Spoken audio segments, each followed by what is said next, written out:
unser eigener kleiner Mini-Vulkan. Blub, blub, blub, blub, blub. Blub, blub, blub, blub.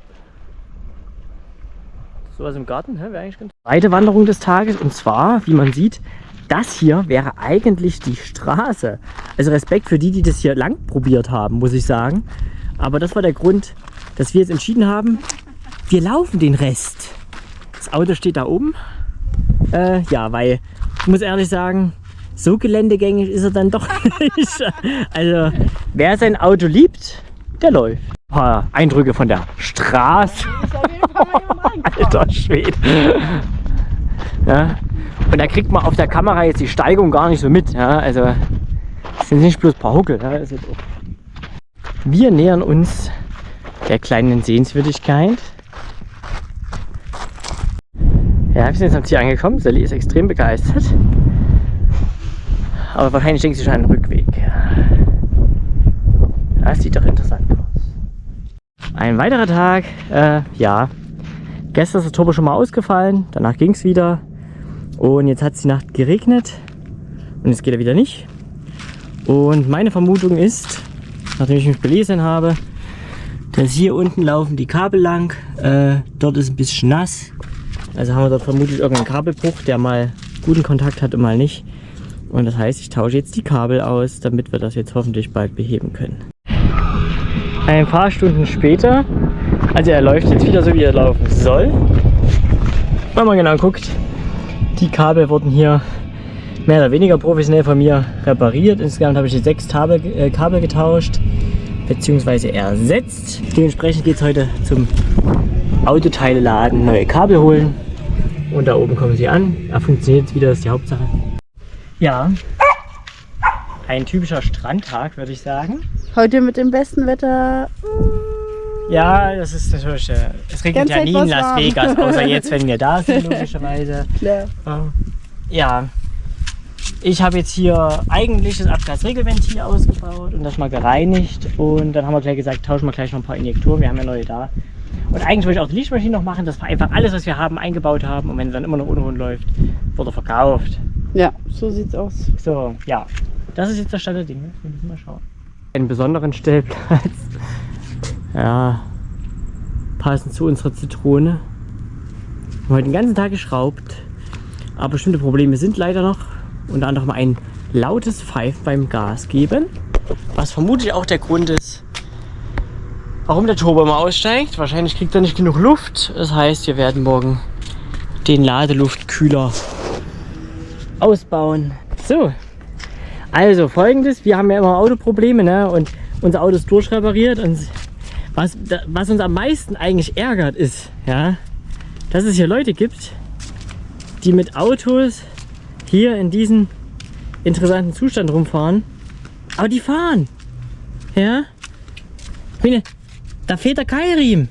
Also zumindest ein Teil, ja. Also lieber nicht das Geld. Aber die fahren hier damit rum, ja.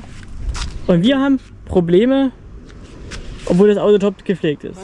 So, also, von uns gab es jetzt quasi auch länger nicht zu hören. Das haben wir jetzt festgesteckt, kann man sagen. Wir hatten Probleme, der Turbo fällt immer wieder aus. Und wir haben auf Ersatzteile gewartet. Ja. Die sind heute endlich angekommen. Ich muss sagen, immerhin hat es nur eine Woche gedauert, aus Deutschland die Teile herzuschicken. Die hat schon den Drucksensor gewechselt. Das ging, hast du nicht? Das ging sehr schnell. Und jetzt gucken wir mal kurz hier rein. Wir haben nämlich jetzt noch ganz gutes Licht. Schatzi, mach mal nicht so viel, arbeite lieber, sonst wird es dunkel. Schatzi, das gehört dazu. Ja, also wir haben ja einmal die komplette Ansaugbrücke abgebaut. Dementsprechend sieht das hier alles gerade noch sehr leer aus. Das ist quasi das alte Teil mit den teilweise kaputten hier steht ein kaltes Platten Wasser, drin. Fertig bist, ist es warm. Und hier ist das neue Teil. Ja, und ich darf das jetzt zusammenbauen. Ja, wir machen mal ganz kurz eine kleine Aufnahme. Wir haben ja quasi Krise besprochen. Ja, also unser Problem ist immer noch, trotz der neuen gelieferten Teile, die auch sehr teuer waren, haben wir immer noch das Problem, dass wir einen Leistungsverlust haben, der so unangenehm ist, dass wir damit nicht nach Mexiko fahren wollen, solange das Auto nicht in Ordnung ist. Und wir waren jetzt schon kurz davor, entweder das Auto zu verkaufen oder einzulagern. Das ist auch noch nicht vom Tisch. Ich will damit aber so gerne zum Rockhard. Die Option behalten wir uns auf alle Fälle offen oder tendenziell das Auto nach Deutschland zu verschiffen. Also wir haben jetzt schon alle möglichen Optionen von nach Hause fahren bis ja, irgendeinen Van kaufen und da einfach ein paar Sachen reinstellen, dann losfahren. Wir wissen tatsächlich noch nicht genau, wie es wird. Auf alle Fälle haben wir uns jetzt gerade nochmal spontan entschieden, obwohl das Auto das überhaupt nicht verdient hat. Nee, das hat schon. Dass wir jetzt noch einen Turbo bestellen oder bestellt haben bereits. Der Turbo der dritte, genau. Dazu haben wir jetzt hier nochmal eine Liste gemacht mit den Bauteilen, die wir noch nicht getauscht haben. Wir bestellen den Turbo jetzt neu, weil Basti eine Libelle gehört hat. Ja, das können wir später nochmal erläutern, vielleicht auch nicht. Auf jeden Fall, ja, wissen wir wirklich noch nicht, wie es weitergeht. Wir sitzen hier fest. In dieser tollen Stadt Tucson. Es ist jetzt 6:45 und ich bin auf meinem Weg zur Arbeit. Ja, ihr hört richtig, ja. Wir haben ja hier viel Zeit und deswegen habe ich mir Arbeit gesucht. Ja. Und da es aber 8 Meilen weg ist und ich da gestern hingelaufen bin und das sehr anstrengend war und ich jetzt eine Muskelkater habe, werde ich heute mit dem Bus fahren. Schauen wir mal. So, da das Ganze von der Legalität gesehen her natürlich nicht ganz in Ordnung war, konnte ich leider nicht so viele Aufnahmen und Bilder machen von der Werkstatt, wie ich gerne gemacht hätte, um euch einfach zu zeigen, was ich für ein Glück hatte. Denn ich konnte an alten europäischen Oldtimern rumschrauben, zumindest im Großteil. Das hier ist ein ganz alter Cadillac von 1969. Ja, habe da riesen Spaß gehabt, habe dort Motoren auseinandergeschraubt, zusammengebastelt, alte Fahrzeuge wieder zum Laufen gebracht und ja, das hat richtig Spaß gemacht tatsächlich und war auch für uns Glück, ne? Es hat die Reisekasse aufgebessert, hier ein alter Jaguar zum Beispiel und hier Motorblöcke, die ich dann ja, nach Unfallschaden quasi wieder instand setzen durfte. Ja, was will man mehr, würde ich sagen.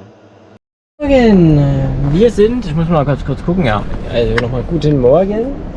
Wir haben jetzt eine kleine Episode überstanden, Hotel für über 2 Wochen quasi, während wir auf Ersatzteile gewartet haben. Fast alles wurde getauscht. Fast alles. Und ja, wir hoffen, dass das Auto jetzt natürlich so fährt, wie es eigentlich fahren soll.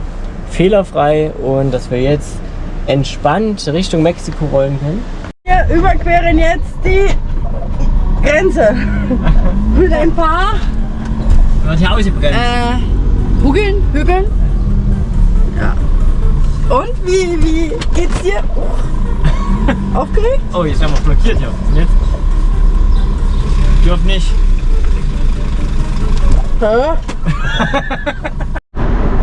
Hola! Wir haben es geschafft. Wir sind erfolgreich nach Mexiko eingereist. Ja, war eigentlich entspannt. Okay. Was machen Sie da? Tag 3 Mexiko. Einen Tag hatten wir schon ohne Problem. Ja. Sally hat ein sehr gutes Gespür. Gehör, ja, Gespür. Und sie hört mittlerweile, wenn ein Injektor undicht ist. Was gut ist, aber auch schlecht, weil das für mich Arbeit bedeutet. Auf jeden Fall ist ein Injektor undicht. Und ja, deswegen haben wir mal schnell, weil wir sind mittlerweile Profis, in 10 Minuten jetzt hier die Brücke abgebaut. Probieren jetzt alles schön sauber zu machen. Und dann hoffen wir, dass er besser abdichtet als zuvor. Ja. Und ich darf die Injektoren auch bereit. Ja, das kostet viel Geld in Deutschland. Sally macht das hier Genau. for free. Wir sind wieder on the road sozusagen. Ne? Also hat erfolgreich funktioniert. Sally hat den wunderbar sauber gemacht. Und ja, wir sind jetzt etwas später auf der Straße.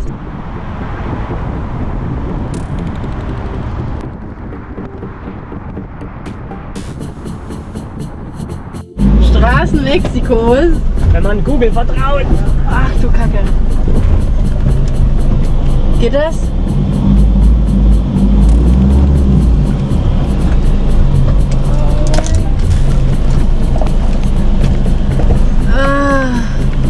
Also runter zu ist auf alle Fälle einfach. Solange er seine Straße dann wieder zurückgibt, eine normale, und wir die nicht hoch also müssen. demnächst nehmen wir auf alle Fälle, wir hätten auch anders fahren. Das Navi. Oh, guck mal, da ist eine Papaya-Pflanze. Guck mal, da hängt, da hängt sich eine Papaya ran. Morgen. Wir sind hier im tiefsten wilden Mexiko und wir suchen heute einen Wasserfall. Und ja, da haben wir uns mal rausgetraut, machen seit langem mal wieder eine kleine Wandertour. Hoffentlich nicht so weit. Wir haben im Hotel gefragt, ob der Weg, den wir ausgesucht haben, der richtige ist. Er hat gefühlt 5 Minuten auf die Karte geguckt, ohne was zu sagen. Und dann hat er gesagt, ja. Was haben Sie entdeckt? Papaya. Papaya, ne? Auge. So, das hätten wir auch gerne im Garten. Würde bei uns wahrscheinlich nicht rein. Da wir den Wasserfall nicht gefunden haben, haben wir uns jetzt belohnt. Sally hat eine kalte Cola und ich ein kaltes Bierchen. Und Nach jetzt einem halben Jahr mal wieder eine Cola. Ja, genau. Alle kennen Sally, wir wissen, wie das ist. Und ja, wir gehen jetzt erstmal wieder zum Hotel und machen neue Pläne, wie wir den Pool unsicher machen. Gibt's schlimmere Orte?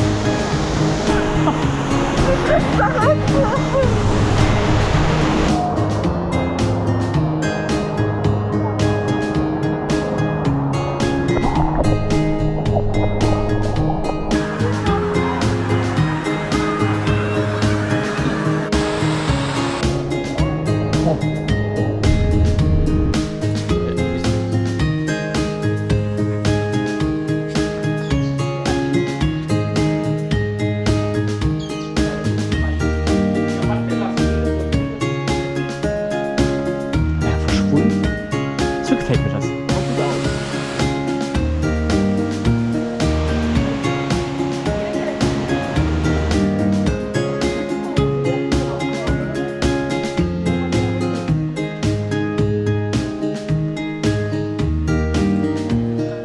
Einen schönen Fluss, den wir vielleicht heute noch schwimmen werden.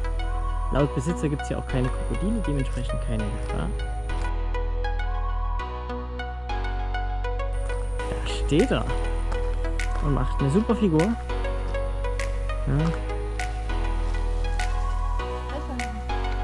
Ja, wir sind heute wieder im Kulturprogramm, haben uns beeilt mit dem Auto, dass wir jetzt hier die Tempelanlage noch besichtigen können. Und das Schöne ist, weil wir sehr spät sind wir quasi so ziemlich die einzigen hier.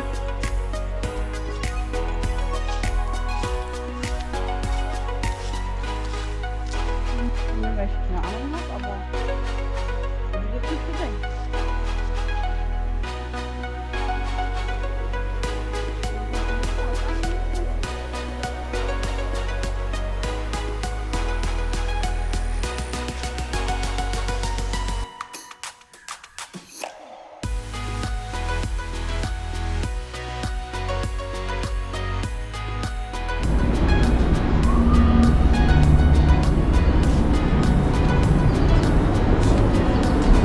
Sagen.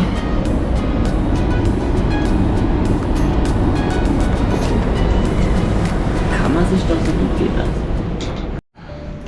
Ja, wir sind's wieder. Wo fangen wir an? Wo hören wir auf? Ja. Also wir sind immer noch mitten in Mexiko. Und wie es immer so ist, wenn man denkt, es funktioniert alles und es fühlt sich gut an, dann tritt einem das Auto mitten ins Gesicht. Oder man tritt in Kacke. Ja, wir wollten heute früh losfahren. Motor sprang super an, 10 Sekunden später ging er wieder aus. Das war schon ein bisschen putzig, nochmal gestartet, gefühlt 10 Sekunden später ging er wieder aus. Es hat gestern sehr stark geregnet, es ist natürlich hier auch aufgrund der Regenzeit eine hohe Luftfeuchtigkeit. Ich habe den Kabelstrang, der war sehr nass, nochmal getrocknet. Dann sprang er gut an, sind wir auch gut 10-15 Minuten gefahren. Ging er wieder aus. Das ist dann nochmal passiert. Dann haben wir beschlossen, dass es halt quasi so nicht weitergehen kann. Ich habe nochmal alles kontrolliert, keine weiteren Fehler festgestellt. Wir sind wieder zurück zum Hotel gefahren, haben hier nochmal alles überprüft. Wir finden den Fehler nicht. Es könnte jetzt ein Injektor sein, es könnte irgendwas im Kabelstrang sein, dass da irgendein Kabel einfach gebrochen ist und mal funktioniert, mal nicht. Es kann das Motorsteuergerät sein, auf alle Fälle. Wir wissen nicht, was es ist. Wir können die Teile nicht nach Mexiko schicken, weil wir einfach die Wahrscheinlichkeit der Ankunft von Fahrzeugteilen ist hier so bei 50%. Wir möchten auch keine weitere Zeit verschwenden. Deswegen haben wir jetzt entschieden, dass wir das Auto nach Deutschland verschiffen, insofern das möglich ist. Also wir rufen nachher mal Seabridge an und müssen einfach mal gucken, was daraus wird. Weil so geht es nicht weiter, wir können die Reise gerade nicht genießen, selbst wenn das Auto vermutlich nächsten Tagen wieder funktioniert, weil es gerade trocken ist, wird der Punkt wieder kommen, wo es nicht funktioniert und es ist einfach jetzt irgendwann ist mal gut. Wir sind jetzt 50.000 Kilometer gefahren, mehr oder weniger gut und ja, wir haben das Glück, dass wir 2 Stunden entfernt sind von einem relativ großen Fährhafen, wo das Auto nach Deutschland verschiffen können und das sollten wir einfach nutzen, bevor wir weiterfahren und dann in 2, 3, 4 Tagen es weitergeht und dann müssen wir nochmal 20 Stunden zurückfahren für den Hafen. Das ist einfach Quatsch. Es tut sehr weh, es ist sehr schwer, aber es scheint aktuell die einzige richtige Entscheidung. Also, ja, also wie man sieht, was ist denn jetzt hier los, Mensch? Nein, das gehört dazu. Ja, also wie man sieht, wir haben jetzt hier abgespeckt. Die Kisten sind quasi jetzt schon unten, die werden heute noch verladen. Jetzt haben wir noch einen Ersatzreifen. Ersatzreifen, ne? Ja, das Auto wollte nicht mehr, wie wir wollten. Und wir haben jetzt entschieden, es reicht. Es reicht! Und Ja, so haben wir entschieden. Gut jetzt. genau, wir packen zusammen und dann geht er auf den Kahn. Dann kann er auch runtergehen. Neben der So, ich präsentiere Sally ihr letztes Frühstück im Auto. Ja. Also ja, es wird heute ernst. Nur noch wenige Minuten, bevor wir unser Auto übergeben. Wir machen gerade noch den Wassertank leer. Und ich klemme dann noch die Batterien ab und verriegel alles. Und ja, dann hoffen wir, dass alles funktioniert, dass die das Auto uns entgegennehmen. Und dann ist es für das Auto vorbei.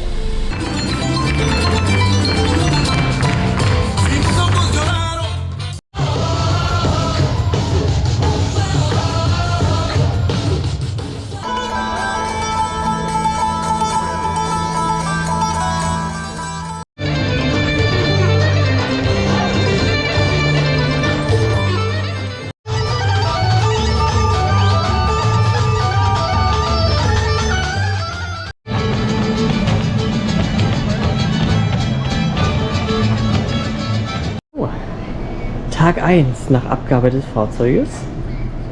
Heute mal nicht geschraubt. Genau, heute kein Leistung in der Hand gehabt, nichts repariert.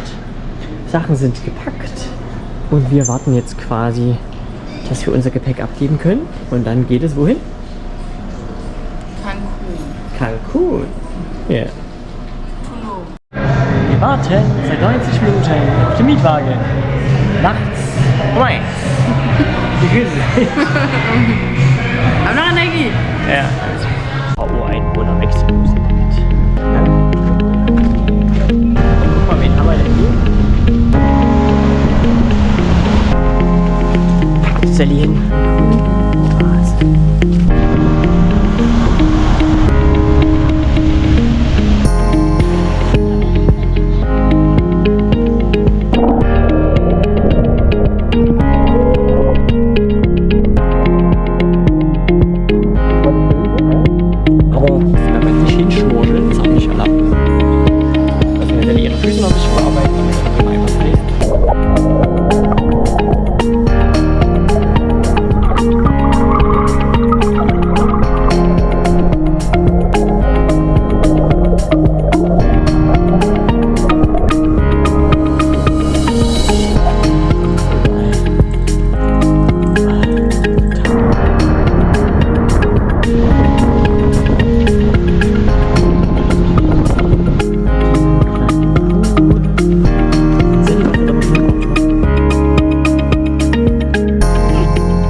So, heute ist wieder Kulturprogramm.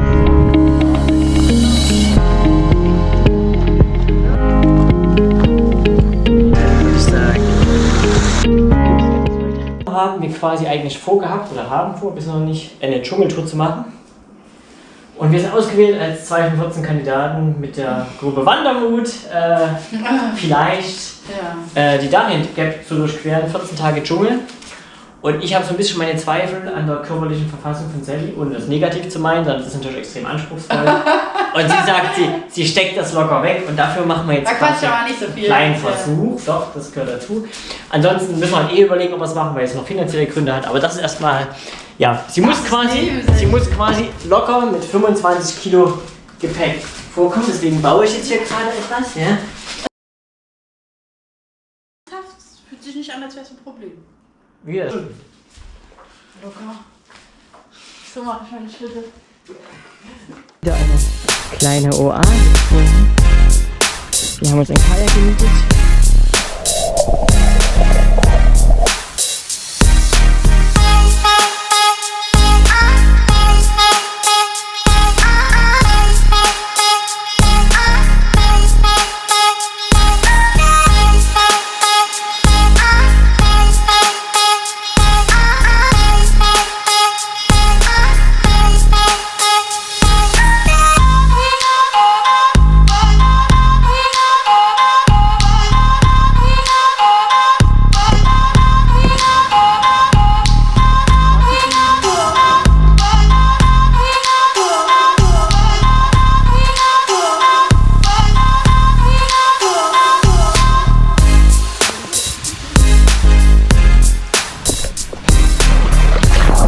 Eine kleine.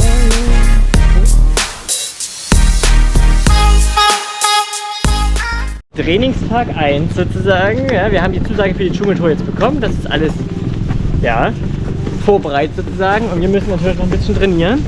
Denn die heute erst einmal mit großen Rucksack Der eine oder andere mehr. Und der eine oder andere weniger, genau, das wissen wir noch nicht. Einfach um ein Gefühl dazu bekommen, fangen wir heute mal an. Grober Plan ist so jeder 1 Stunde, ganz grob. Haben wir gleich unwegsames Gelände hier. Und ich denke, das wird ganz interessant. Wie fühlen Sie sich? Merkt nichts. Merkt nichts.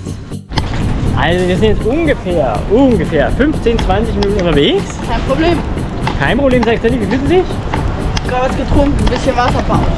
Wasserbauch, ja. So, wir nähern uns dem Ende der ersten Trainingseinheit. Keine Probleme. Keine Probleme? Nö. Leicht gerötetes Gesicht. Also positive Überraschung. Hat sie gut weggesteckt. Circa 8 Kilometer aus der kalten, muss man sagen. Und dass es hier halt nicht kalt ist, sondern wir über 30 Grad haben und über 90% Luftfeuchte. Dafür macht es hier ganz gut. So, zweiter Trainingstag. Morgen 35 Kilo. Motivation. Noch fühle ich gut. Ja. Eigentlich nochmal ein kleines Update zum idealen Training. Es wurde gesagt, wir sollen unbedingt auch bei Regen trainieren. Ja, funktioniert. Wir haben also quasi perfekte Bedingungen. Nicht uns, dass es jetzt überrascht ist. Das war heute quasi mitgebucht. So, das zweite Training geht gleich zu Ende. Wieder 8 Kilometer. Bei heute sehr, sehr schwüler, dicker Luft. Und wie fühlen Sie sich? Wir sind auf dem Weg zum nächsten Ziel. Da von der Runde so gut gepasst. Und was könnte das sein?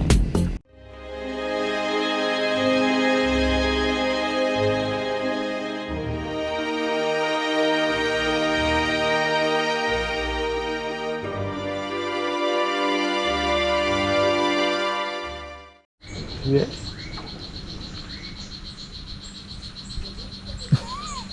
Sweet.